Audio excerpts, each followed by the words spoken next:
Hello and a very warm welcome to you all. I'm Benjamin Simmons, head of the Green Growth Knowledge Partnership Secretariat. I would like to thank you for joining today's event towards sustainable, inclusive, and responsible mineral resources governance post-COVID-19. As you know, this event is being held on the margins of the 2021 UN High-Level Political Forum on Sustainable Development. This event has been organized jointly with the United Nations Environment Program with the kind and generous support from the Swiss Federal Office for the Environment. As you know, this event focuses on mineral resource governance in the context of the 2019 UNEA Resolution on mineral resource governance. This is actually our fourth virtual event hosted by the GGKP in support of this resolution. And I would encourage you to watch the recordings of the previous three events. You can find links to all three of these events on today's event page, or you can go to the GGKP YouTube channel as well to find them. Before we get started, I'd like to say a few words on the Green Growth Knowledge Partnership for those of you who may not be familiar with the initiative. We are a global network of nearly 80 organizations from the policy, business, and finance communities, all very committed to working together to support a green economy transition. We do this through our three global knowledge platforms, the Green Policy Platform, the Green Finance Platform, and the Green Industry Platform. A few months ago, we also launched the Green Forum. This is an online community space that provides an opportunity for experts to engage directly with one another through either public discussion boards, or we provide partners with the ability to create public and private group discussions. So I'd encourage you to visit the Green Forum if you haven't already. And I would also encourage you to join our Knowledge Update newsletter. You can do this by subscribing at ggkp.org/subscribe. We currently have around 14,000 global experts that are part of this network. We are very fortunate today to have a very active and engaged discussion planned. We encourage you to join the conversation throughout the event by submitting any questions and comments you might have using the chat function. And of course, after the event, we'd appreciate it if you could take a few minutes to complete our survey. Finally, please note that a full recording of today's webinar will be available later today on our website at ggkp.org. I'm happy to indicate that today we are joined by a very impressive panel of experts and practitioners who will be discussing the findings of a series of stakeholder consultations that took place under the auspices of the UNEA Resolution on mineral resource governance. And we will also be exploring global, regional, and national efforts to push forward progress towards an inclusive and sustainable metals and mining sector. And leading us through this discussion will be the moderator for today's event, Coralie Pretorius. She's the Deputy Director of the UN Environment World Conservation Monitoring Center, also known as UNEP WCMC. Coralie, we are absolutely delighted and grateful to have you with us today. Coralie has an extensive experience, around 20 years of experience in global public policy on environment and development, including with UNEP for I think more or less for 10 years. Coralie, I think we've been working together. She's also served as IUCN's head of global communications, and she started her international career with the Secretariat of the World Commission on Dams. Coralie has degrees in planning, agricultural development, and agricultural economics. Coralie, I am delighted to welcome you as the moderator for today's webinar, and I'm happy to turn the virtual podium over to you. Wonderful. Thank you so much, Ben. And it's been delightful to work with you as well. And I can just confirm to the audience also, good morning, good afternoon, good evening, everyone, that it is certainly worthwhile to subscribe to the Knowledge Platform's newsletter. It's a great resource, and on the website, on the platform itself, also you will find lots of interesting resources and discussions on a sustainable and green transformation of our economies. Today's discussion, as Ben has said, is around sustainable and inclusive and responsible mineral resources governance. And this relates to the United Nations Environment Assembly, UNEA, Resolution 419 on mineral resource governance that was adopted at the fourth session of the UNEA in 2019. The resolution recognizes the important contribution of sustainable management of metal and mineral resources to achieving the Sustainable Development Goals. It also recognizes the dependence of low-carbon, clean technologies on metals and minerals, and the critical role that governance plays in ensuring positive outcomes for mineral development. It requests that the UN Environment Program Executive Director, our ED, Inge Anderson, in collaboration with the relevant UN entities and stakeholders to collect information on sustainable practices, identify knowledge gaps and options for implementation strategies, and undertake an overview of existing assessments of different governance initiatives on sustainable management of metal and mineral resources, and to report this back to the next session, the 5th session of the UNEA. Thus, during 2020, UNEP, with the technical support of the Sustainable Minerals Institute of the University of Queensland, undertook a broad consultation process which engaged more than 1,200 people from 123 countries through 22 virtual consultative meetings held between July and October last year. A report on the progress in the implementation of the resolution was tabled for noting at the virtual session of UNEA we held in February earlier this year. This Ben said already that this event is supported financially by the Swiss government, but the entire consultation process was made possible with thanks to the financial support of the government of Switzerland. In the event today, we will discuss on the findings of this consultation process and their relevance in the context of a green and inclusive recovery. But to kick us off today, I'm first going to ask Laura Plachkov, who is Senior Policy Advisor in the International Affairs Division of the Swiss Federal Office for the Environment, to kick us off.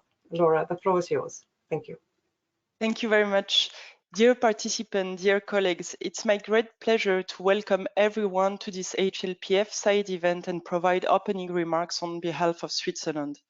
Over the last year, Switzerland, as many other countries around the world, has been very active in mineral resource governance discussions at the global level and supported key work by UNEP and the International Resource Panel that led to the adoption of this resolution at the last United Nations Environment Assembly. UNEP facilitated a series of regional consultations to discuss challenges and potential next steps with countries and stakeholders. We will hear today about their findings, but one of the key messages is the need for further international cooperation on a number of key pressing issues. Artisanal and small-scale mining, for instance. A report just launched yesterday shows that around 45 million miners in 80 countries work in dangerous environmental conditions. Tailings. Mining companies report that the existing amount of mining waste will increase by 25% in the coming 5 years, while climate change increases risks of facilities. Sand, the most extracted material worldwide, yet the least regulated, and we can also name others. The topic is extremely timely, as all countries are dependent on minerals and therefore on their sustainable management, whether they extract resources or not. We expect the demand for lithium and cobalt to increase by nearly 500% by 2050 to ensure the energy transition. The demand for construction materials is also expected to increase significantly, especially in the post-COVID-19 context, as large infrastructure projects are launched to support the economic recovery.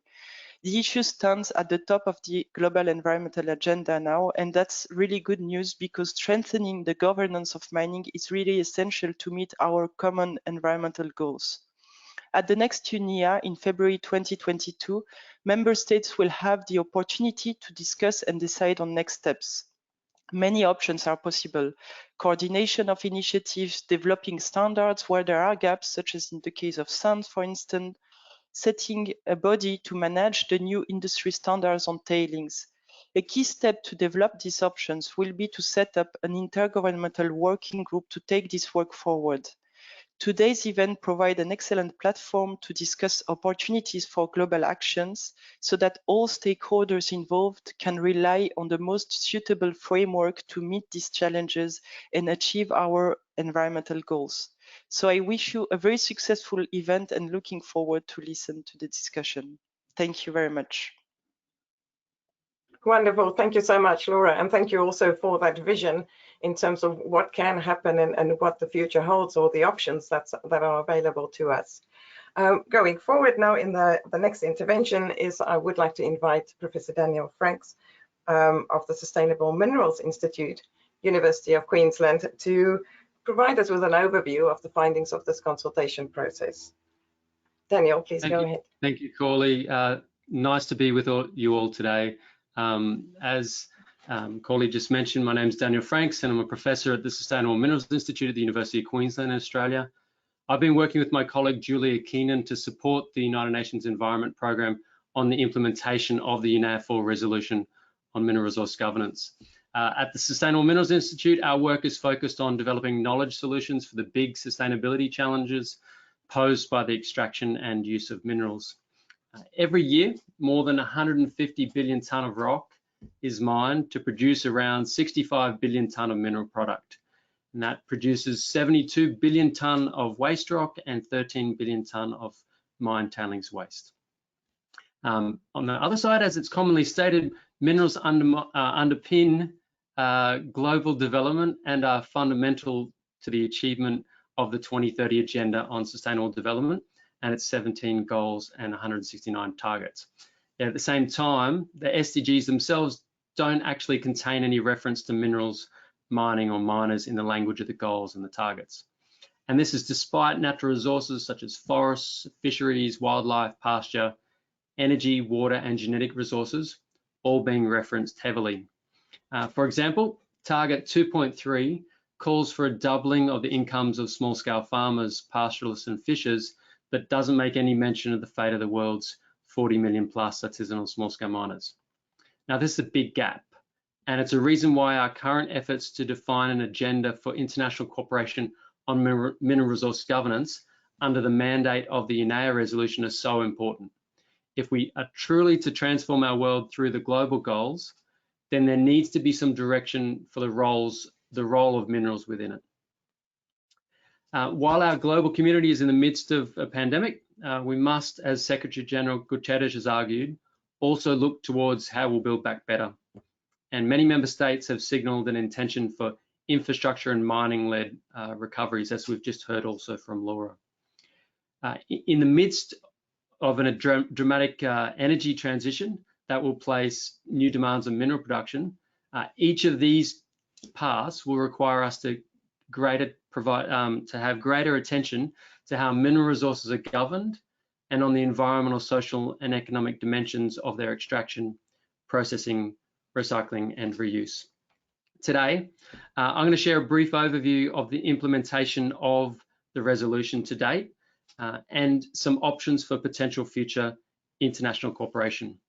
And under the mandate of the UNEA resolution, UNEP held consultations to obtain feedback on the governance of extractive industries, to understand the political landscape as well as regional needs, and to identify best practices, knowledge gaps, to assess governance options, and to consider common elements of interest for next steps.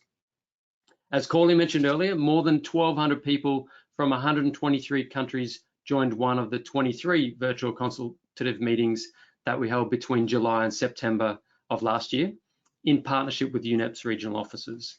And we also received more than 100 written submissions from 61 countries, both in the form of a survey and written responses to discussion questions. UNEP, with our support, prepared a progress report on the implementation of the resolution for the UNEA 5.1 event that was held in February of this year. And this report is available on the GGKP and the UNEA websites. Today, however, it's pretty exciting that we launched the executive summary of our forthcoming final report on the implementation of the UNEA-4 resolution. And that report is titled Mineral Resource Governance and the Global Goals, a Cooperative International Agenda. And I believe my colleague from UNEP, Alyssa Tonda, is putting links to that executive summary in the chat box. We're also making available to the public today the regional summaries of the consultations that were held as part of the resolution. And we invite you to engage with this material and build on the conversations that have been started. And I think also the post to those regional summaries will be available in the chat. The participation of governments and stakeholders in the activities implemented under the resolution and the wide sharing of best practices and experiences created an environment to deepen international cooperation on the topic, which is incredibly exciting. In the consultations, a preference was expressed for distributed forms of resource governance that promote coherence and the harmonisation of action at all scales. Participants noted that such approaches could take the form of building upon existing institutions and governance initiatives, as well as mainstreaming key aspects of international laws and regulatory instruments, supported by international cooperation, coordination, and capacity building. Participants in the consultations also expressed concerns about governance capacity at all levels. There's a lack of capacity development was perceived as a key barrier to achieving the aspirations of existing mineral resource governance initiatives. Some of the most pressing issues raised related to artisanal small-scale mining, transparency and accountability, environmental due diligence, tailings management, holistic project assessment and approval processes, the role of the finance sector, and the inclusion of local communities, Indigenous peoples, women, and vulnerable groups in decision-making.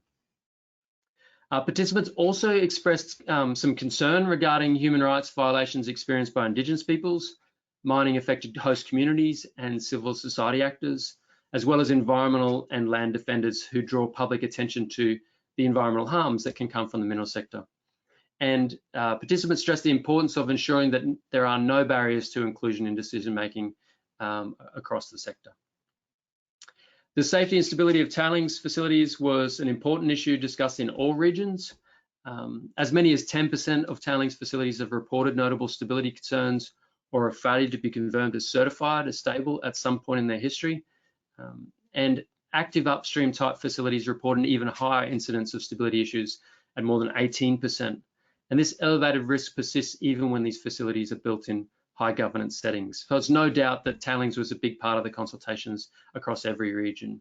Participants noted the progress made on tailings governance and considered the global industry standard on tailings management to be an important development and called for its successful implementation. Participants also raised the importance of developing and mainstreaming circularity in mineral value chains, and they highlighted the need to broaden the focus of mineral resource governance to include domestically consumed development minerals, such as sand, limestone, gypsum, and salt. In the executive summary of our report released today, and also guided by the consultations, we've summarized a range of actions for potential future international cooperation. And let me share some of these with you across 7 different topics. 1, the material intensity of recovery following the COVID-19 pandemic. There's an urgent need for a dialogue on the role of mineral resources in building back better following COVID-19. And that dialogue could be enhanced through parallel efforts to consider A, the role of the mineral sector, especially construction materials in disaster recovery and planning, and B, the strengthening of the technical and sustainability standards of development banks for the sourcing of construction materials, including sand. And this is something we heard Laura emphasize earlier. 2, platforms for cooperation and capacity building. Mineral resource governance can be further strengthened by cooperative intergovernmental dialogue on the sustainable development of minerals and metals to identify priorities for future action and advance specific themes. And Laura mentioned earlier the potential of having a UN or an intergovernmental working group on the topic of minerals and sustainability. Also, there's potential to expand and regionalize existing forums for intergovernmental cooperation, including the Intergovernmental Forum on Mining, Minerals, Metals and Sustainable Development, which has been successfully operating for many years.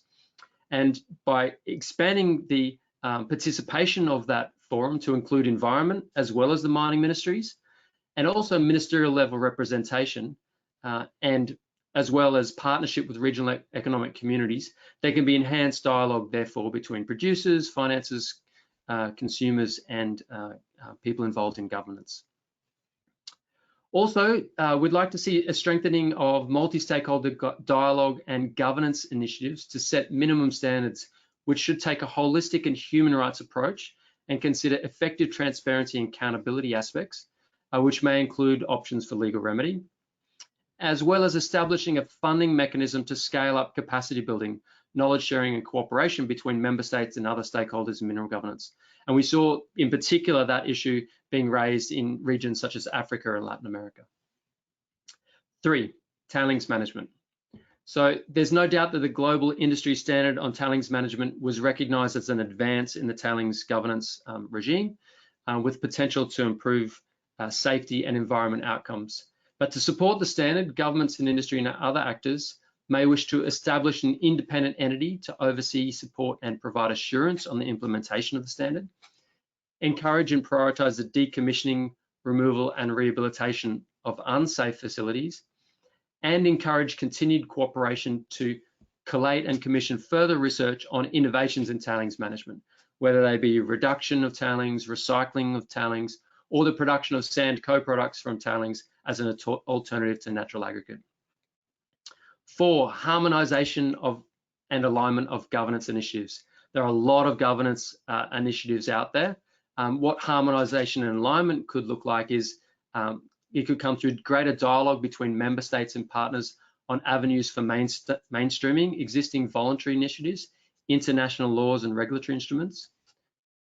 Collaborative initiatives for capacity building, focusing on building from below in order to reduce the power asymmetries that can sometimes form. Also, the development and implementation of a harmonised approach to auditing of governance initiatives, existing initiatives, to enhance efficiency and coherence. And one of the 23 meetings that we actually had was a meeting to bring governance initiatives together to talk about this issue, and it's enlightening to hear that there's already existing a process of trying to harmonise auditing. And finally, the sharing of information to enable consumers, shareholders, and other stakeholders to make informed decisions. 5, artisanal and small-scale mining. All relevant state and non-state actors are encouraged to action and adapt to their local context the Mosi Otunya Declaration on Artisanal and Small-Scale Mining, Quarrying and Development. And in fact, a copy of the declaration is also available on the GGKP website if people would like to access it. We'd like to see across artisanal and small-scale mining greater research and knowledge sharing regarding the scale and geographic extent of the artisanal and small-scale mining sector through countrywide censuses. Corley mentioned earlier the 40 million plus, or maybe as Laura, people that are involved in artisanal and small-scale mining sector. Unfortunately, that figure often excludes the large number of people that are involved in the quarrying of developed minerals. So in fact, globally, we don't really have a good handle on the scale of miners involved in artisanal and small-scale mining. We suggest that there would be potential to investigate the development of a standard similar to the Equator Principles to support the financing of artisanal and small-scale mining for transformation, and also to investigate options for strengthening artisanal and small-scale mining associations at the international level. 6, mine waste, recycling, reuse, and circularity. There's potential and opportunity for further research and policy action on mine waste and circularity, including the recycling and reuse of tailings and other mine waste and byproducts, the reprocessing of waste and the reuse of demolition waste, and the incorporation of waste reuse into the whole planning mine cycle. Finally, number 7, national level governance. Sectoral transformation can be supported by adopting laws and policies that include aspects of public participation, remedy and redress, transparency, value chain and linkage development, anti-corruption efforts, and long-term environmental liability. In many cases, support is needed to implement existing legal frameworks and to enhance capacities to monitor compliance with these provisions. Legal frameworks should extend to minerals that are mined or quarried, processed, and used domestically, which are often referred to as development minerals. I have managed, I think, to summarize 23 consultative meetings in about 10 minutes. I have obviously only given you a very small snapshot of what's available. I encourage you to dive into the very detailed reports of each of the different regions, as well as the executive summary of the report, the final report that we're putting to UNEA-5. In coming months, UNEP and member states will continue to discuss the agenda in the lead up to UNEA meeting 5.2, which will be in February in 2022. We encourage you to stay involved in the process, contribute to the conversations. It really has been a rewarding experience for those of us that have been involved in the agenda.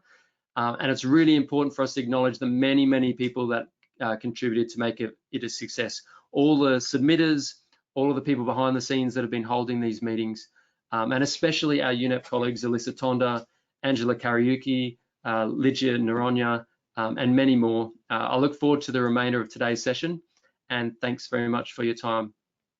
Over to you, Corley. Thank you so much, Daniel. You have a brilliant statistic actually in the executive summary. It is, I think, about how different various components of the broader sort of mining sector or is, and the example that you're using is likening it to the size of Olympic swimming pools. And I think the comparison is that all the gold produced so far over time can fill 3 Olympic-sized swimming pools, yet the sand and gravel extraction on an annual basis equates more than 14 million Olympic-sized swimming pools. So if that is an image to leave you with, then certainly something that gives you a sort of a view of the range and the great differences in the various supply chains in the mining sector. The other thing that is also quite clear from the summary is the burden, the responsibility at the national level to manage these complex systems, and they have very specific social and environmental level context, but yet operates as a socioeconomic system in our global economy. So definitely worth the read. I will encourage everyone listening to have a look at the documents that my colleagues have posted the links to in the chat. I would also like to invite the audience to, as we go through, not only from Daniel's presentation, but through the discussion also, to post your questions in the chat, but more than just questions to the panelists, because I hope we will get to all of them. Please also post suggestions to other initiatives or your preferences, your ideas about the materials that you've received so far. Now to our panel discussion, which is the purpose of the event for the rest of the time we have available. And I'm very pleased to introduce the panelists. First of all, Rohitesh Dhawan, who is Executive Director of the International Council on Mining and Metals. Very welcome. I want to check if Vicky, has she managed to join us? She would be our second panelist, Victoria Tali Corpus, who is the former UN Special Rapporteur on Indigenous Peoples' Rights. So if she doesn't switch on her camera, she might be joining us in a moment. I would also like to invite Kristi Bruckner, Senior Policy Advisor of the Initiative for Responsible Mining Insurance. Thank you very much, Kristi. And finally, the fourth panelist, Stephen Barrie, Deputy Director of Ethics and Engagement, Church of England Pensions Board. Very welcome. So I have not given I hope you forgive me, panelists, extensive overview of your resumes, but I think that has been circulated. So let's jump rather straight into the questions. And we kick off with the first one in terms of having listened to Laura's intervention, but also Daniel's presentation. What are the opportunities for the mining and metal sector in the context of a green and inclusive recovery and to achieve the sustainable development goals? So I'm going to first turn to you, Ro, please. Go ahead. Corley, thank you very much, and thank you for convening this really important conversation. I'd like to answer your question, Corley, by sharing with you some interesting insights from research we've been conducting here at the ICMM over several years, which we culminated in the publication just yesterday, so really fresh off the press here for you, where we tried to assess the rate of acceleration and social progress in mining-dependent countries over the last 25 years. And so we looked back 25 years and tried to understand how mining-dependent countries, and I won't bore you with the details for how we classify those countries as mining-dependent, but I can if anybody's interested, how those set of countries have managed to make progress on the SDGs and what role has governance played in enabling that progress. And that was really an open-ended question. We weren't searching for a particular answer, because the answer may well have been that actually progress to the SDGs is slower in mining-dependent countries than it is in non-mining dependent countries. But that wasn't the answer. The answer was, in the last 25 years, progress on 75% of the indicators we looked at, and we looked at 41 indicators, progress on the vast majority of those indicators has been quicker in mining-dependent countries relative to countries who are dependent on hydrocarbons or who are not dependent on resources. So the real takeaway, Corley, from the work we did was to say, we've in the past talked about a resource curse, which was, of course, that countries endowed in minerals were necessarily going to, as a result of the externalities, face challenges in development. Whereas, in fact, what we found from this work is that the countries that are mineral dependent have accelerated progress relative to others. So that's the big takeaway. The second big takeaway, which I think is great fodder for today's conversation, is that what really matters, there's a very strong correlation between the quality of governance and the rate of progress. And as we go through the conversation, Corley, I'll talk more about the details of what that governance looks like and where the opportunities may lie to strengthen governance to make sure that we maximize the opportunities for the mining and metals industry to support the development of the SDGs. So let me just end this intervention, Corley, with just a direct answer to your question about where are the opportunities for the mining sector to accelerate the development of the SDGs. And what we found was there are 5 areas or 5 SDGs where the progress in mining dependent countries has been the fastest. And that is on promoting good health and well-being, that's SDG 3, quality education, that's SDG 4, clean water and sanitation, that's SDG 6, affordable and clean energy, that's SDG 7, and improving access to infrastructure, that's SDG 9. So Corley, what the data shows us is that on these 5 in particular, mining dependent countries have over the last quarter century made particularly fast progress, and the most important reason why has been the quality of governance. That is fantastic. Thank you so much for also drawing our attention to that report. And you completely read my mind. I was going to ask you which SDGs. So those interconnections and the linkages are very helpful, and we can explore that throughout our discussion. Next, I would like to turn to Kristi, please. Senior Policy Advisor, Initiative for Responsible Mining Assurance. Opportunities that you see, you do come from a very different sort of perspective in terms of the day job and the second job and the third job that you do. Thank you so much, Corley. Well, I'll just note for everyone who's participating in this discussion, who is part of the recording, that you are part of an inclusive recovery and part of achieving the SDGs. So thank you for being here. If you are a young person, please stay. If you feel like you're not sure what we're talking about, if you're new to talking about sustainability in the mining sector, thank you for being here. We need new innovative ideas, so we hope you will continue to be part of the discussion.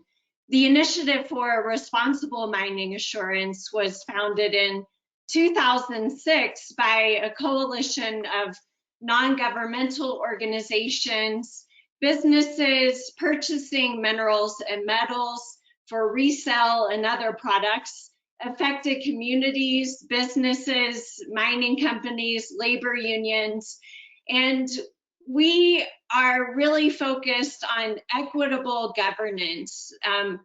We're a multi-stakeholder organization, and the way that we make decisions is really critical to responsible mining and to the integrity of Irma. We make sure that decisions are agreed across stakeholder lines, with each sector having an equal voice and vote. And this ensures that Irma is accountable to all sectors.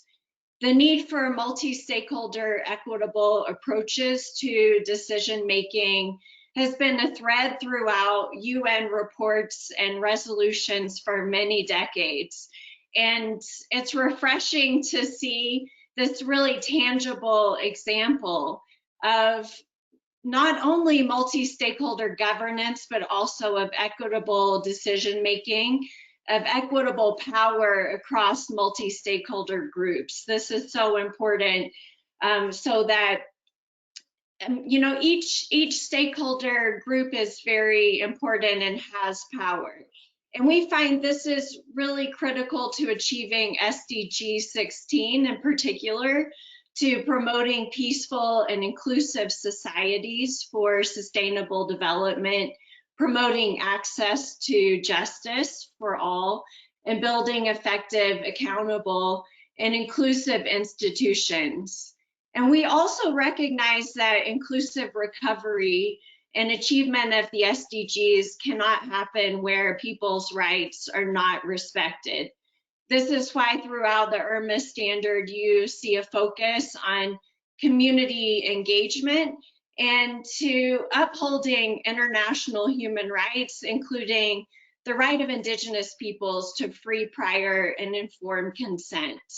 Mineral resources often overlap with Indigenous peoples' traditional territories and resources, so it's critical that the mining sector respect Indigenous peoples' rights to self-determination by obtaining consent prior to undertaking mining activities. Thank you very much, Kristi, and thank you for pointing out the rights of Indigenous peoples and that very important social context and the need for the multi-stakeholder partnership. So it's not only because it touches across many different sectors, but also parts of society, government, civil society, Indigenous peoples, private sector, which makes for a very complex sort of mixture of viewpoints. But if there is a common purpose and a common agenda, then they are ways to really find ways forward.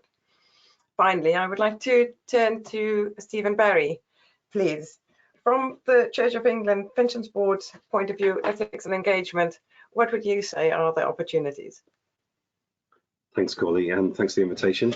Apologies, my voice is a bit croaky, but I'll do my best to get through the comments. So a green and inclusive recovery is and is going to be intimately connected to the mining sector. We just won't achieve a green recovery without mining. So in simple terms, we need mining to succeed.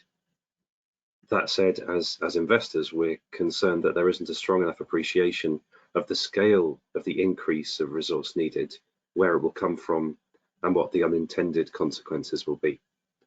So we're concerned that there'll be an increased threat to human rights, to the environment, and to business and community relationships. There may also be an increase in the risk of catastrophic failure of infrastructure like tailings dams.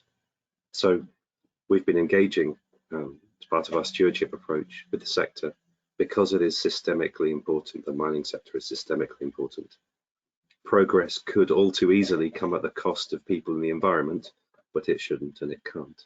And I think that's one of the implicit, as I read them, implicit messages of the SDGs. They're not a prioritization framework in the way that the MDGs were, but they're a holistic approach where progress in one area might mean increasing challenges in another, but we need to bear both in mind. So it's worth recognizing that investor and corporate action can only be expected to go so far. We can work in various ways to drive good standards, but without regulators at the table as well, we can't ensure that that change is comprehensive and that there's a level playing field.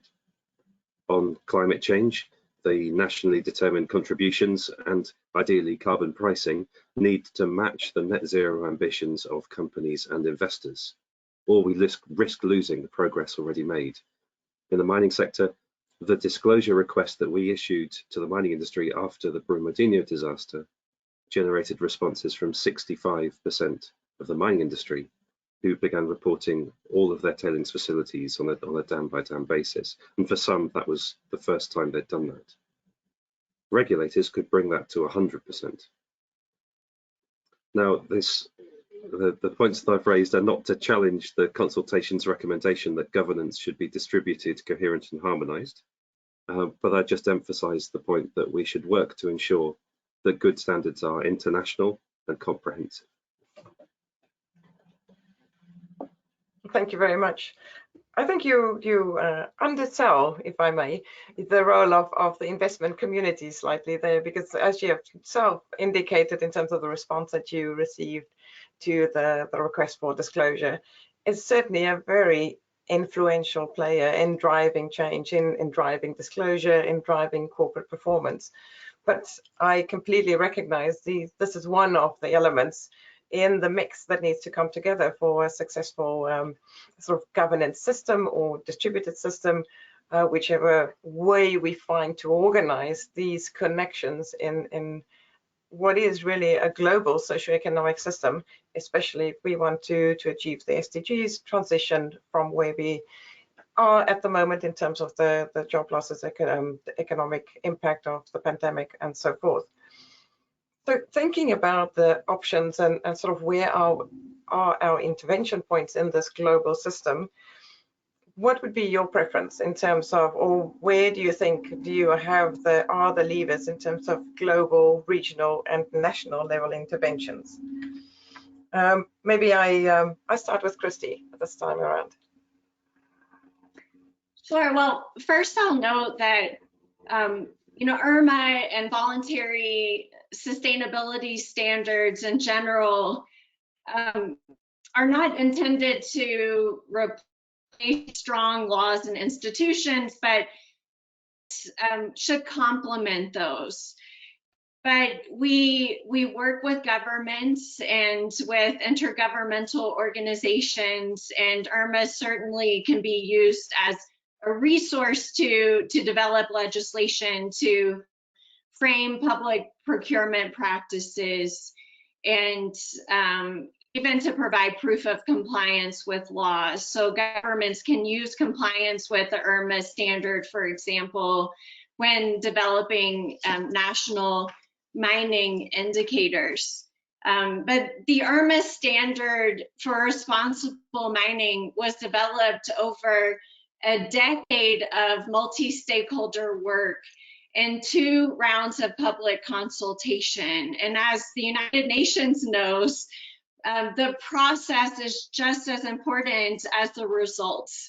Irma really took great care in developing a comprehensive standard covering the broad range of social and environmental issues. So we go really broad, but we also go deep to define best practice at a high level of detail. So if we're trying to determine, what's the area, the one thing that national, regional, and global efforts should focus on, we have over 400 requirements in the Irma standard. So defining one area of focus isn't easy. We were very careful to develop a comprehensive standard because we know that we can't focus on one area like reducing greenhouse gas emissions and increasing energy efficiency at the expense of respecting Indigenous rights or community health. We have to look at these issues together simultaneously. So we see this as an opportunity for a paradigm shift. And I'm so glad that Victoria's joined us to share her experience and look at these issues as a comprehensive set of issues and an opportunity to align practice together. But this said, the one thing that we would advise that national, regional, and global efforts look at is community engagement. There's an entire chapter that's very detailed in the Irma standard about community engagement in the mining sector, but this term appears throughout the standard over 100 times because it's so important on every topic, on the wide range of issues, and it's not a one and done exercise. It's an ongoing activity, especially in times of change. So this would be an area of greater focus on national, regional, and global efforts. And in order for community engagement to be meaningful, it must be paired with transparency, transparent disclosures of potential risk and benefits prior to permitting mines, during mining operations, through mine closure. And we're seeing demand for transparency, for disclosures from communities, civil society, from purchasers, and we're seeing this start to be integrated in legal frameworks around the world. So purchasers are working with other stakeholders to really leverage positive change among their suppliers So it's an exciting time. Thank you very much, Kristi.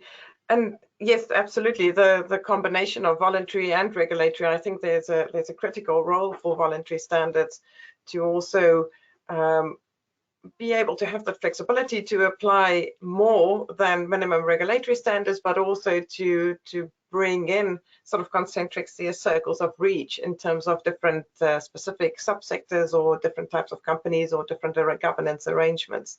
So no disagreement there. I was very pleased to see Victoria popping up. So I was wondering if you can come back, please, and join the panel discussion. I'm not sure what happened because it was good to see you. Otherwise, in the meantime, while we wait for Vicky, let's go to Steve. Do I need to ask you, Stephen, now? Is the next, I think, in terms of, yes, I do.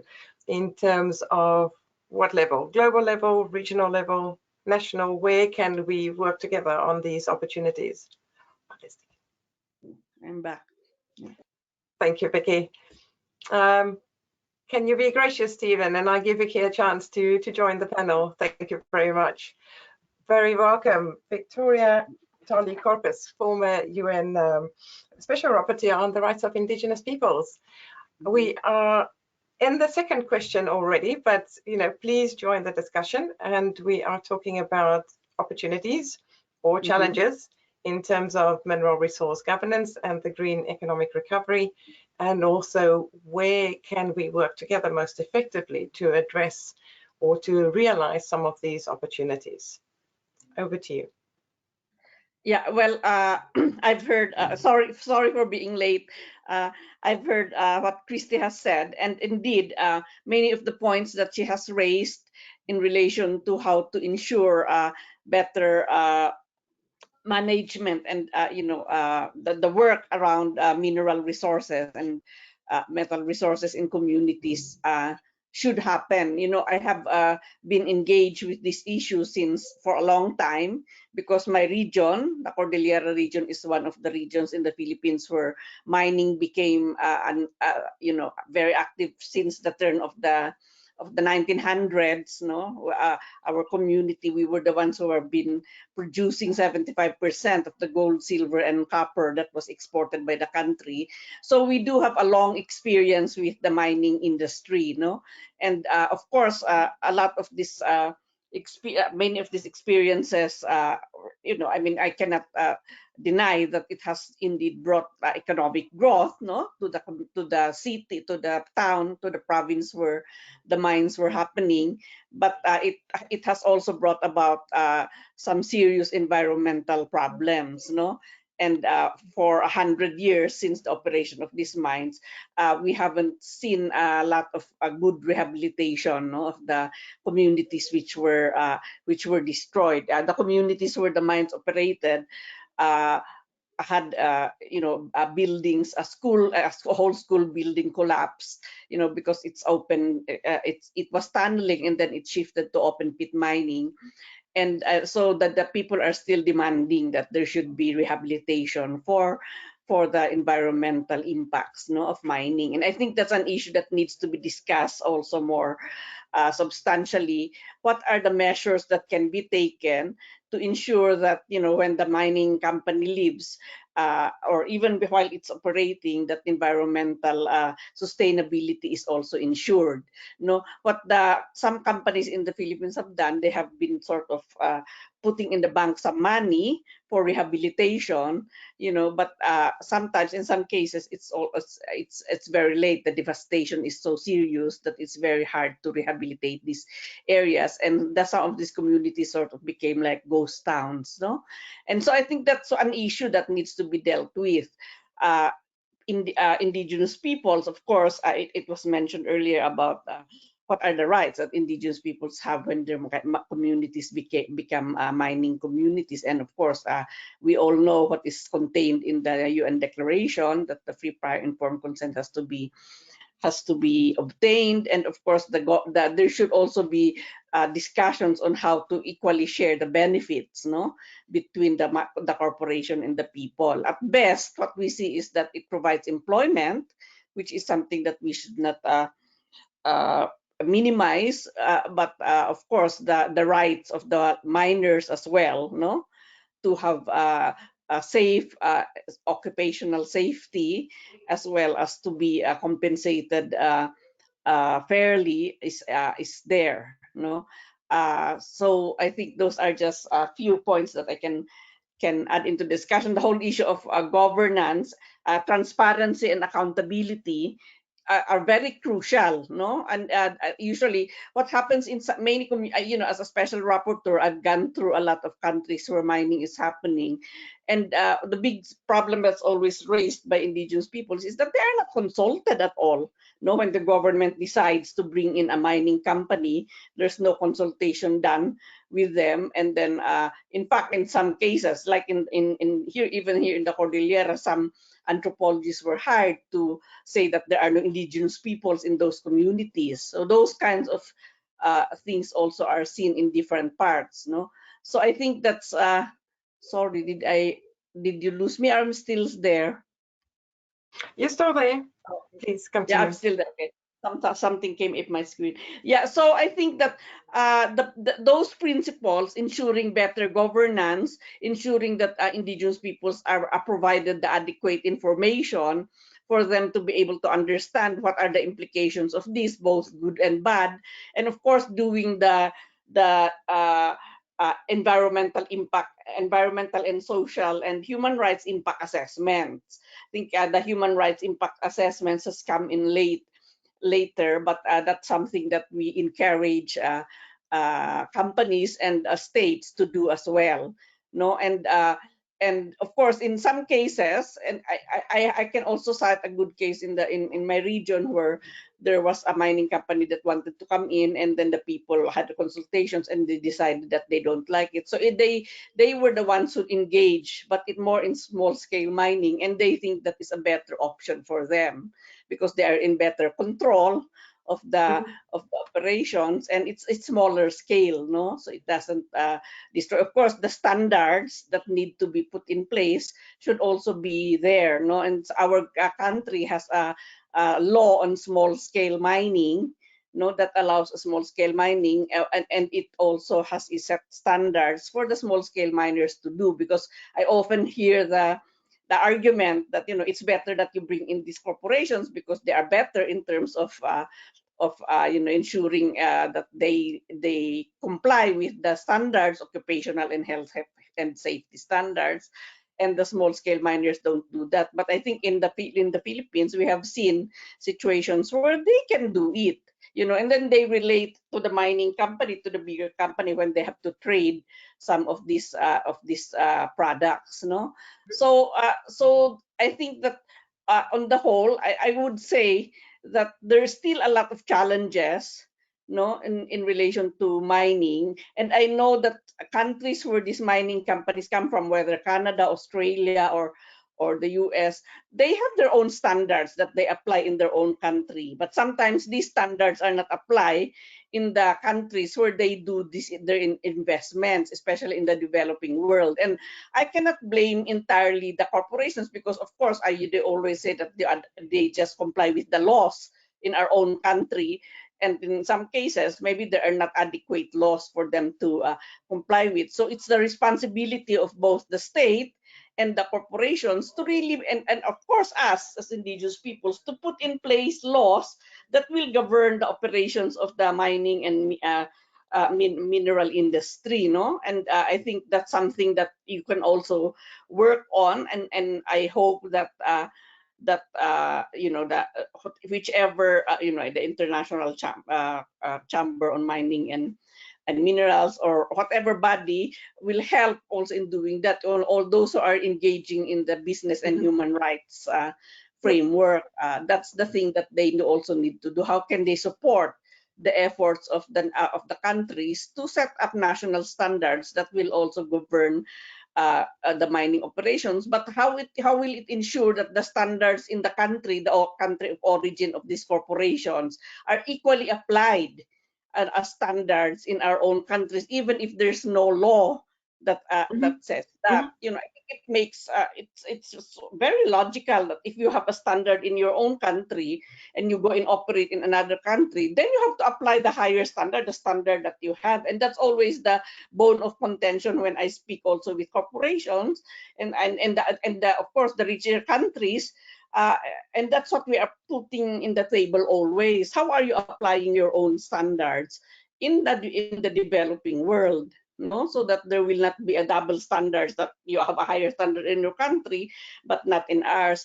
But having said that, I did an official visit to the US, no, and I've seen how and I have heard all these stories about how uranium mining has taken place, and up to now they are suffering from the social and health impacts as well as the environmental impacts.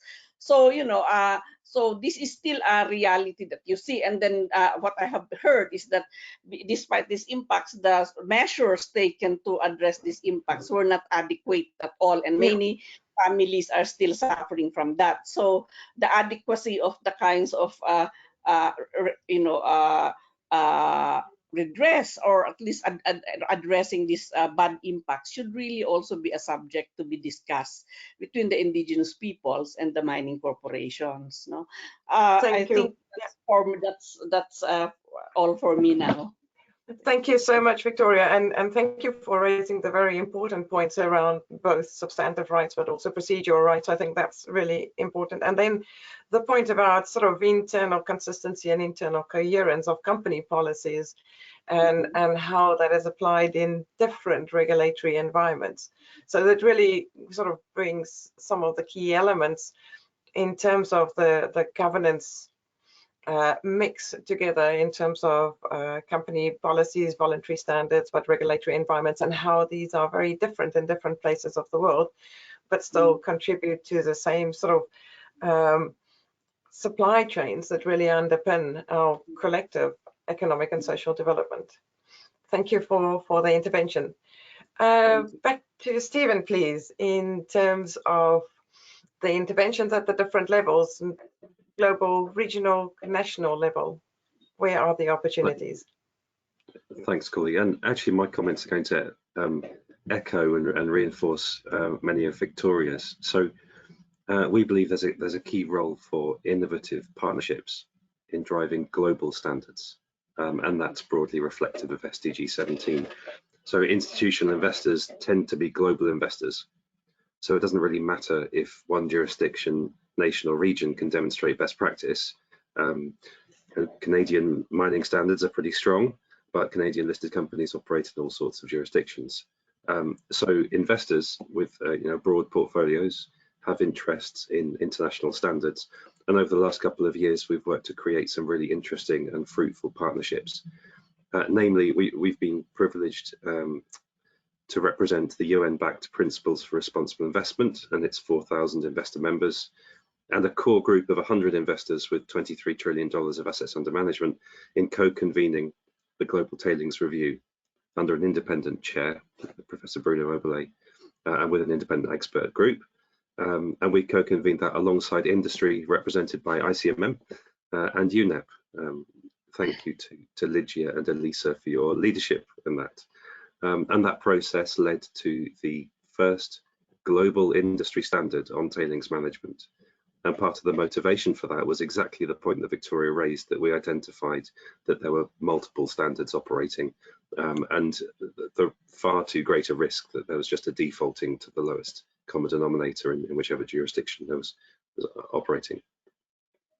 And that global standard was launched last August, and Daniel's podcast was excellent. We'll give you a really nice introduction to that. But the important thing is that with a global standard in hand, we can now drive adherence in order to prevent disasters like Brumadinho, Mariana, Mount Polly, Stava, Apavan, prevent them from happening again in the future.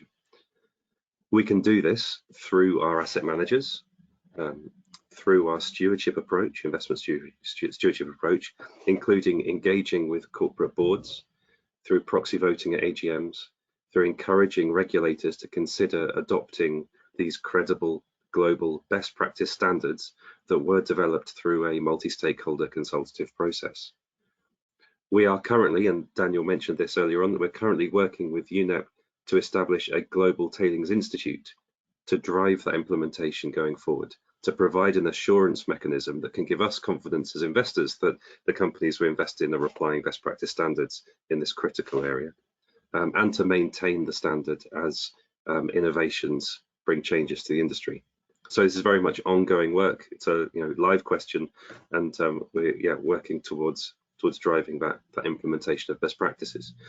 Like, coming back to the partnerships point, this wouldn't have been possible without close partnership with industry and with civil society and with investors, responsible investors, together, acting together.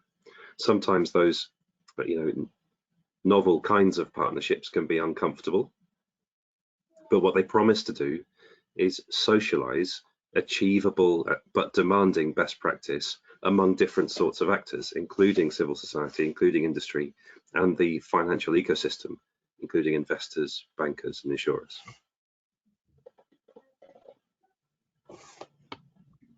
Great example. Thank you for that, and a great clear articulation of the need for international standards and how that is then applied and sort of can drive change.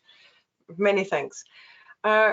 Ro, in terms of your view of the world, where can you do with interventions, or where can we bring the pieces together most effectively? Courtney, just 3 reflections on that. One, I couldn't agree more with Stephen on both the deep value of these kind of multi-stakeholder partnerships as represented by the global industry standard, but also the challenges of getting everyone together. But I think we can all agree that it was worth it. We can all stand behind what has been a big leap forward in tailings management, thanks to the work of everybody coming together. So let's not be afraid of the hard work that will be involved. Let's go into it with eyes open, but absolutely pursue it as an essential way of building good governance. My second thought, Corley, is to pick up on Victoria's excellent point about ensuring that we're able to apply standards consistently around the world. Now, this is something Kristi and I share a passion for together, which is to make sure that voluntary standards, as the ones that both Irma and ICMM present the highest bar, as opposed to something that is just a lowest common denominator position. Because what we certainly strive for with our mining principles, which is what each of the 28 members that make up ICMM, that together represent 1/3 of the industry, for us, the application of those principles to all the sites, and there are 650 sites that we cover through our members, is non-negotiable. It doesn't matter whether that site is in Asia or Africa or Latin America. We have a set of principles that we expect everyone to comply with, and in many cases they go above and beyond the minimum legal requirement, and we expect our members to do that, and Kristi and her team at Irma do the same through the Irma standard. And I think that is the way we're going to make progress, as opposed to finding avenues to get to the lowest position possible. That's really not where any one of us wants to be. And Corley, just a third thing to say, which comes out of this research I was talking earlier about, was where can an intervention be most impactful when it comes to governance? And the data tells us 2 things, Corley. One is that the quality of governance overall in a country has a greater influence on whether mineral-dependent economies achieve the SDGs than the governance of the mining sector alone. So the mining sector exists clearly as part of an overall system in any given country. And what we find is that the quality of that overall governance system influences outcomes more than just the governance of the minerals sector. So as international organizations, often there is leverage to affect areas beyond just the mining sector. And what the data is showing us is if we improve things overall, it tends to have a greater impact on social progress. That's the first thought. The second thought, Corley, is that when we did our work, we relied on the Resource Governance Index, which is produced by the Natural Resource Governance Institute, NRGI, as a measure of the quality of governance. And what the Resource Governance Index does is ranks countries based on the law, so how strong is the governance on paper, as well as in practice. So how strong are those laws applied in practice? And what we found was that for 80% of mining dependent countries, the law score was higher than the practice score. So having good laws and governance on paper does not translate into practice, which means that social progress can be held back because you may have an excellent framework that's not being developed or implemented in practice. And I think it is incumbent on all of us to reflect on that and think about the role that we each can play to close this gap between law and practice. Now, in saying that, Corley, let me be very clear. This is not me representing the view of the private sector and saying, well, that's somebody else's problem. Governments need to fix it. No, that is no way to own the issue. If we're to own the issue, we each need to find our own space that we can occupy and the difference that we can make. Because coming back to what Stephen said in his opening remarks, this is just too important to leave up to chance, given the mineral intensity of the recovery. So a few thoughts there, Corley, for where we might focus our efforts. Great thoughts. Thank you very much for that. And I completely see the importance of looking not only at the regulatory environmental law, but also an enforcement and the institutions that's available for recourse, for example, for indigenous communities, local communities, when they need to fall back on those laws. I will add another dimension that relates to the availability and accessibility of data. Exactly, and understanding what's happening in the environment, what are the concessions, how does planning work, what are the different sort of strategic plans that, and what is progress, what are the impacts, how do we measure impacts also and make that accessible. So great points from everyone, thank you very much. I'm going to ask Daniel if he has a number of, or if he wants to reflect on what he's heard from the panel so far. Thanks, Corley. Thanks to all the panelists. It's been a great conversation that you've been having, and I've also been following the comments in the chat, which are pretty lively as well. I think it's pretty clear that there's a lot of great initiatives that have come together to try and improve sustainability around the minerals, whether it's mining at the very local scale or the use of minerals and consumption a bit more broadly. So that's the first recognition, because we had what a MMSD process, the Mining Mineral Sustainable Development Process, nearly 20 years ago now, maybe a little longer since it started, right? And so since that time, we've come a long way in a lot of different initiatives out there. And I think what the International Resource Panel report found a couple of years ago was that there's a very large number of initiatives. Now, I don't think that's necessarily a problem. I think there is a lot of challenges and opportunities in the mineral sector and a lot of geography around the world that we need to apply different initiatives to, right? But it does mean now, if we're going to go to a next phase of maturity around mineral resource governance, we need to think about where the gaps are, where initiatives are not currently targeting big issues. We need to look at harmonizing where initiatives are overlapping and finding some common recognition between those initiatives and maybe some synthesis between them. We need to do what Rohitesh was just talking about in terms of capacity building, because there's a huge issue around the implementation of national level governance, local level governance. So there's a big part to play there, because there's, like has been mentioned, there's some good law on paper, but sometimes it doesn't roll out into practice. And I think we also need to bring, most of the advance and reforms has been in that voluntary or multi-stakeholder space, right? I think we need to bring governments along this process and allow governments to learn from each other and to implement the, the new and the innovative solutions to big challenges. So there's an international learning process that it can happen. Now, that part of that's been happening at the Intergovernmental Forum on Mining, Minerals, Metals and Sustainable Development. That's been going for some time, but there's not a lot of dialogue between environment ministries and mining ministries that tend to turn up to those events. So there's a bit of kind of coherence that needs to happen there across different parts of agencies within nation states. And then my final point, I think, is that when following an intergovernmental process, which the UNEA resolution is, it's not able to solve every single issue or every single problem that is mostly going to come about at national and subnational levels. What an intergovernmental process can do is it can recognize that, mineral resources are generating lots of issues, but then it can bring together nation states in a cooperative way, because we need to understand that sovereignty for mineral resources is mostly vested or always invested in nation states, and therefore the challenges that are going to happen around mining are mostly at that level. It's different to, say, carbon dioxide, which is manifesting in a global airshed.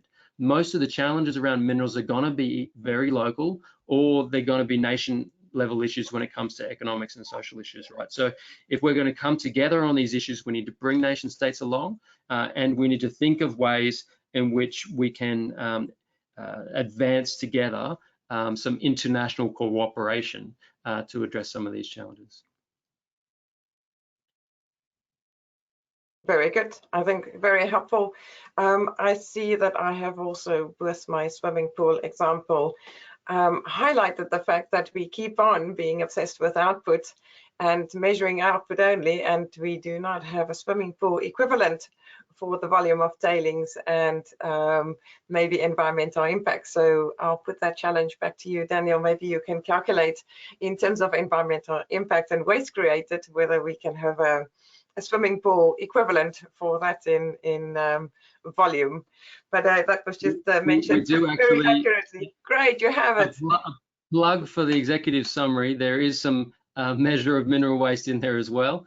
Yes. And the number of swimming pools of tailings waste is around 4 million swimming pools, Olympic-sized swimming pools per year, 13 billion tonne of material produced each year.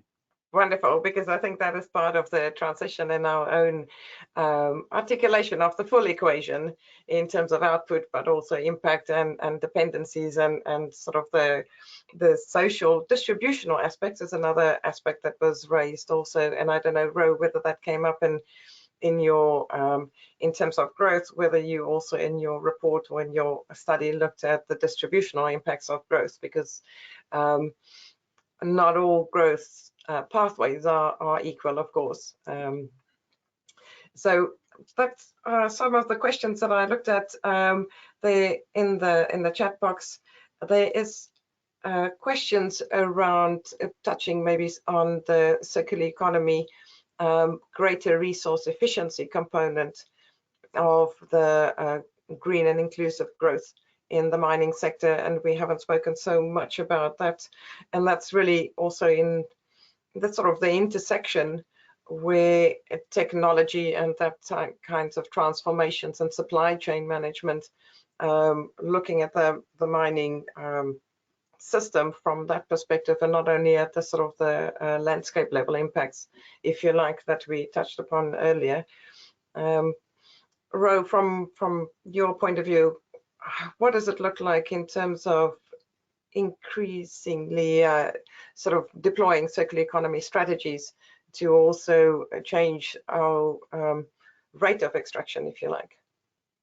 Probably this is, I think, the big issue of our time. If I can be totally candid, I feel like we as the private sector need to engage more carefully on this issue. We almost have gotten into a conversation, that you see very frequently in the front pages of the FT, for instance, about the really eye-watering increase in mineral production and extraction that will be required to power the energy transition, particularly for base metals. And the work that, for example, the World Bank's Climate Smart Mining Initiative has done, which we're a proud supporter of, has gone a long way in explaining the demand for metals, the potential for recycling of those metals, how far we already recycle, how to close that gap, and as a result, what is the residual demand left over for virgin metal production and extraction. And I think that work needs to continue to be refined, Corley, because making sure that we achieve all of the goals of the SDGs mean that there will be a delicate balancing act between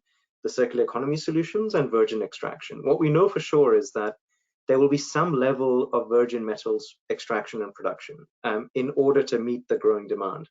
What that level is, both technically what that level is and societally what that level we're prepared to accept or promote or condone, is a conversation that hasn't happened yet. And that's where I'm really hoping that in the next few months, we'll be able to get together again to really focus in on that issue. Because what we understand and recognize, I think all of us, is that mining has the potential to do great benefit. It has the potential to do great harm. And the circular economy is one way of squaring that circle, is to say, how much can we already fulfill our needs through recycling and through ways of repurposing metals? How much is left over? And the bit that's left over, how can we constantly make sure that the production of those metals is as responsible and as sustainable as possible?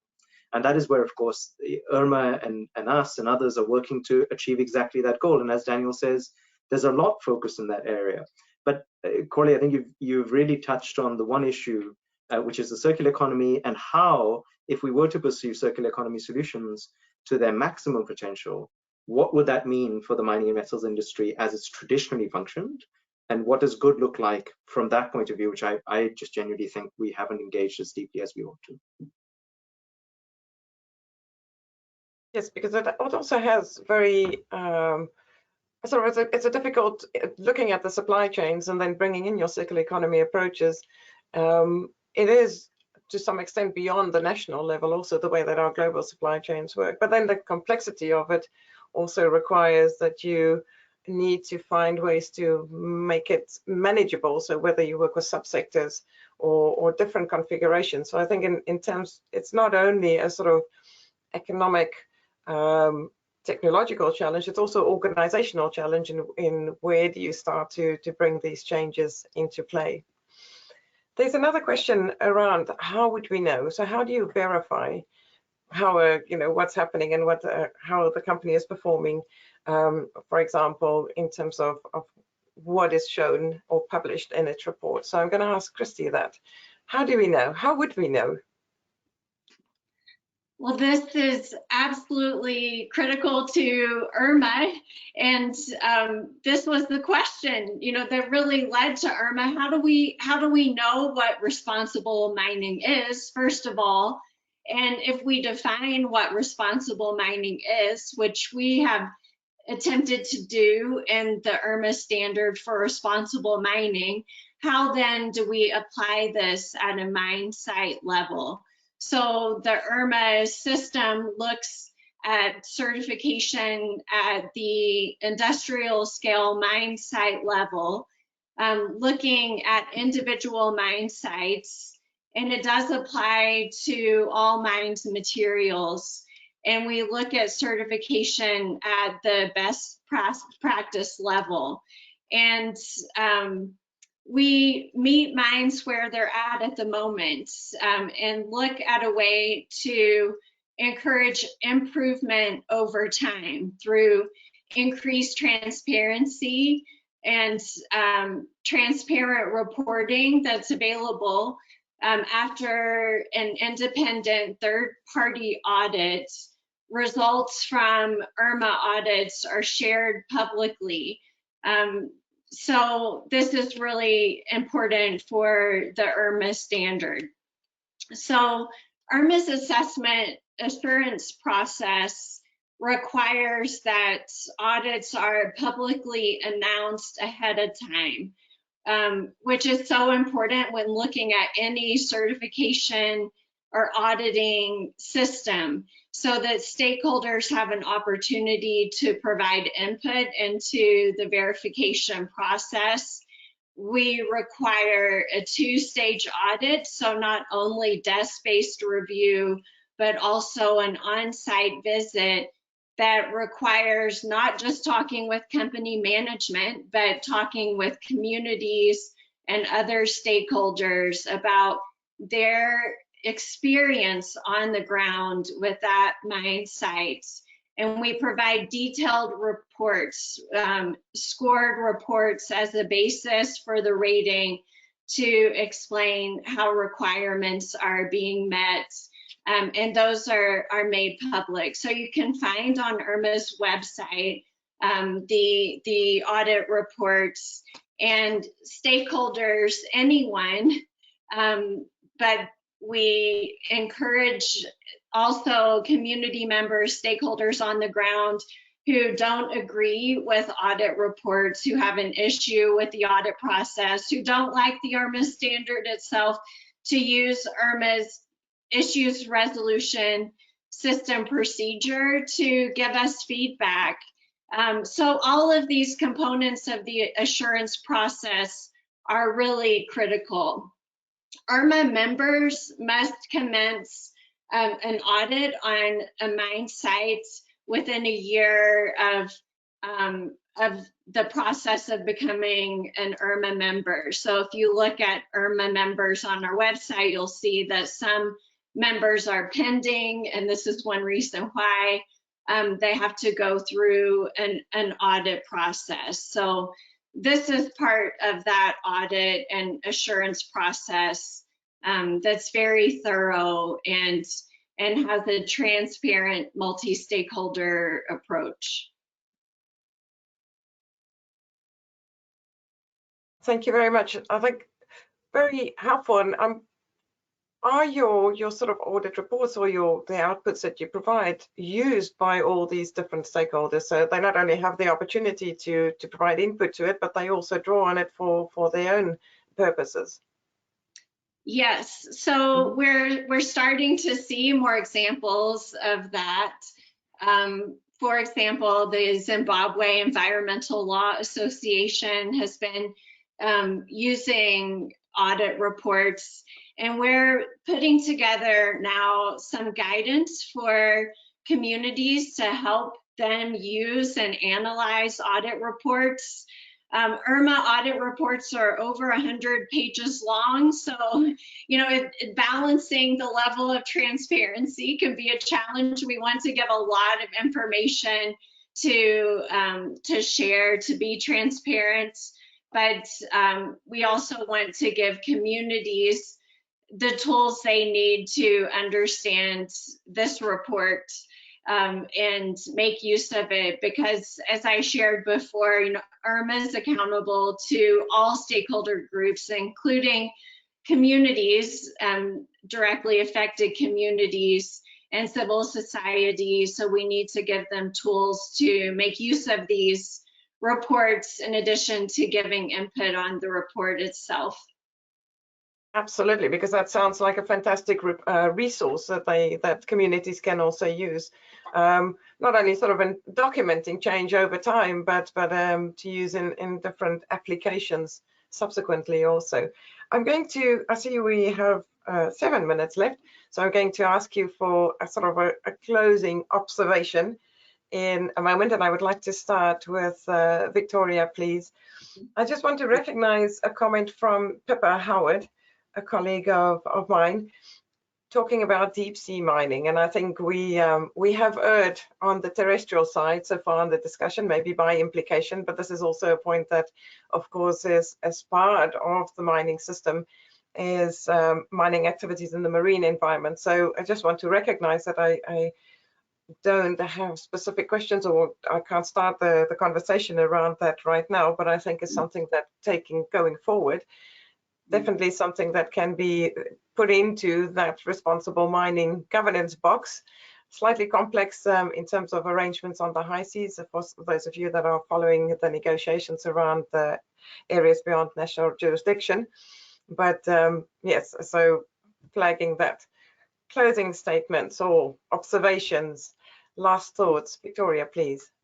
Yes, well, I think that it was mentioned earlier that, of course, the nation states are the ones who claim sovereignty over these mineral resources, but I think indigenous peoples are also contesting that they have their own sovereignty over their natural resources. So there has to be really direct conversations as well between the communities and the investors. No, the second point is about this circular economy issue. I think that this recycling thing is really something that I think should be taken seriously, because I've read some reports which say that, for instance, aluminum, we don't have to be mining for aluminum anymore. Simply recycling what is there out there will really solve a lot of the big problems that are faced by countries who are hosting aluminum mining of this bauxite, that is needed for aluminum production. And thirdly, the point about deep sea mining. Many indigenous peoples in the Pacific, are faced with this dilemma, because some governments, some countries where indigenous peoples are in the governments, they agree to that, but the members of the communities and the tribes also disagree. So there has to be really a measure, some mechanisms put in place where those kinds of discussions have to be taken. And finally, I think I'm glad to hear about the Irma processes. I hope this will be popularized further, because that's what communities need, no? For them to know the information, for them to be able to put some inputs into what reports you are doing, and to really seek to connect indigenous peoples who are facing similar issues, and to get the whether if there are good practices, then of course to learn from this. So thank you very much, and I hope I will be getting in touch with you in the future because of these issues that I'm still facing. Thank you. Wonderful. Thank you so much, Victoria, and thank you for these insights and making those connections to the sort of the overall circular economy processes and direction of travel also. So my other panelists do not know who I'm going to ask next, so a little bit unscripted territory. So I will relieve the anticipation. So I'm going to ask Ro, then Stephen, Kristi, and then final words from Daniel. So go ahead, Ro.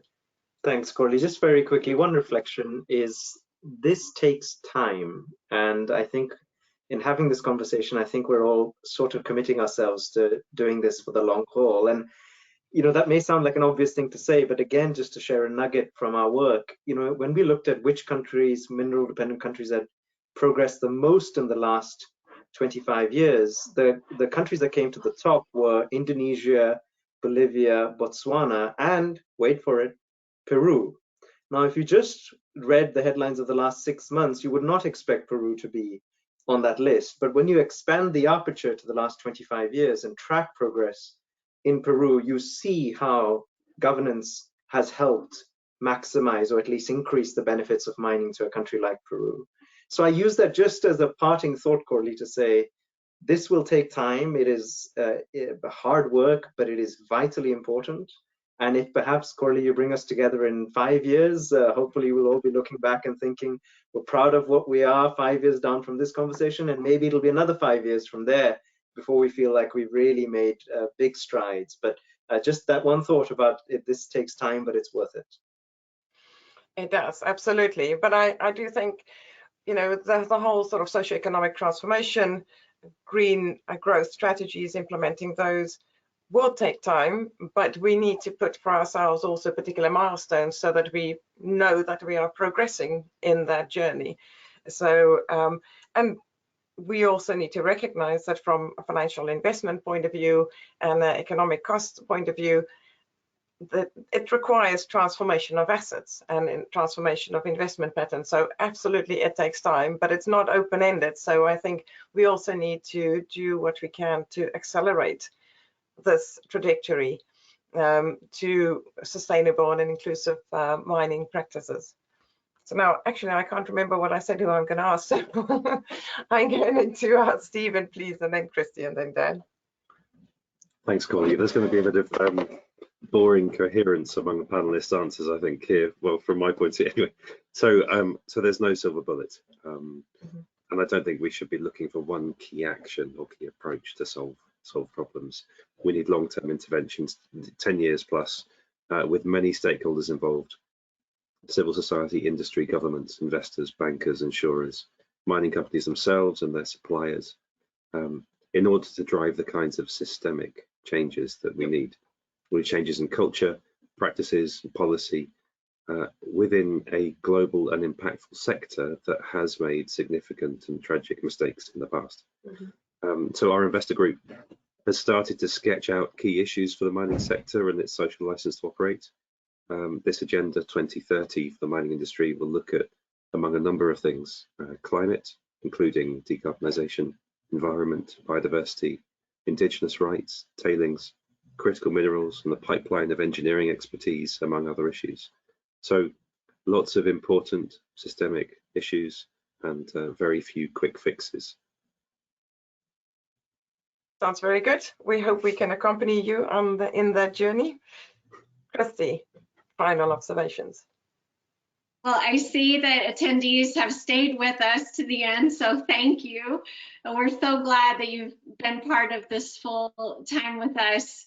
Irma undertook a third-party peer-reviewed assessment of the Irma standard for responsible mining and the sustainable development goals. And in particular, found that this standard is highly aligned with Goal 3, ensuring healthy lives, Goal 5, achieving gender equality and empowering women and girls, Goal 6, achieving sustainable management of water and sanitation, Goal 8, sustained inclusive economic growth, full and productive employment and decent work for all. Goal 15, which is so important now, protecting our fragile ecosystems, sustainable management of forests, halting biodiversity loss, as well as Goal 16, peaceful inclusive societies, and Goal 17, strengthening the means of implementing and revitalizing partnerships for sustainable development. So we're so pleased to continue to collaborate across stakeholder groups and with everyone on this panel, and be part of continuing to work toward the Sustainable Development Goals. We're currently in a period of public comments and consultation on a draft standard for responsible mineral processing, and invite everyone's input on this standard, which you can access at responsiblemIning.net. And that period of public comment stays open through August 16th. And in particular, we welcome inputs on how it can be more responsive to needs for mineral recycling and responsive to many of the concerns that came up today. But that will look at environmental and social performance at the smelter refinery level, and looking at ores, concentrates, scrap materials. So we're excited to hear from you on that, and so thankful to be part of this discussion. Wonderful, thank you, Kristi, and thank you for drawing our attention to that consultation. Maybe my colleagues in the control room can post the link to the chat also. Daniel, sorry, final comments, observations. I think I've got three quick observations. The first is it's really hard to talk succinctly about this topic because, you know, there's a lot of challenges still there, and urgent challenges, and there's some systemic, really long-term ones and some really acute ones. There's lots of effort, like we've seen greater engagement on these issues over the past 2 decades, so that's great. We see some good practice and we see some learnings, we see some reform, but we also see really good companies doing really poor practice, and lots of situations where the issues feel like they're not moving forward. So it's really difficult to move to talk succinctly, but I think that there's still feels like efforts now at the international level, at least, to bring cooperation around minerals are moving forward. Number 2, we also need to deal with framing. So we talked a lot about metals tonight or today, but in fact most mineral commodities are domestically produced and domestically consumed, and are probably construction materials or industrial minerals. So we need to frame the mineral sector a bit more broadly if we're going to really deal with a lot of these challenges. And maybe that's one of the reasons why the SDGs don't refer to minerals, because we're only ever talking about metals. We're not talking about the garnet that filters water to create clean water. We're not talking about the clay tiles that provide shelter to people. So if we broaden the conversation, we can really think about how resources really do impact development more broadly. And finally, if you've liked the conversation tonight and all the different perspectives, I really encourage you to engage with the regional summaries that we just put out of the 23 consultations that were held over last year. There's so much richness and depth to those summaries, and lots of really great contributions from large numbers of people. So if you've liked the conversation, dive into those and continue to be part of this agenda as we move towards UNEA-4 next year. Thank you, Daniel. I need to close it. We're 5 minutes over, so thankfully we don't have an automatic sort of closing of the system. So the only thing that I want to do is to really thank the panelists, Daniel, for your presentation, for the exchange, and thank you to the audience also for the interaction and the comments.